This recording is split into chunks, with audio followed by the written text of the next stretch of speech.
இந்த கோவிலுக்கு நீங்கள் சென்றால் உங்களுக்கு அடுத்த ஜென்மமே கிடையாதா? அறியாத ஆலயங்கள் பகுதி 1. இந்த கோவில் பல்லவ மன்னன் ராஜசிம்மனால் 8ஆம் நூற்றாண்டில் கட்டப்பட்டது. கோவிலின் பின்பகுதியில் அமைந்துள்ள ஒரு சிறிய குகை வழியாக நாம் செல்வதன் மூலமாக நம் ஆத்மா பிறப்பு இறப்பை கடந்துவிடும் என்கிறார்கள். இந்த கோவிலில் சிவனின் சிற்பங்களை அதிகமாக காணலாம். ஒவ்வொரு சிற்பத்திலும் கதையுண்டு.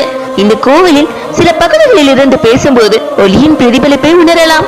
இன்னும் சொல்ல போனால் ராஜராஜ சோழன் இந்த கோயிலை பார்த்த பிறகுதான் தஞ்சாவூர் சிவன் கோயிலை கட்டினாராம்.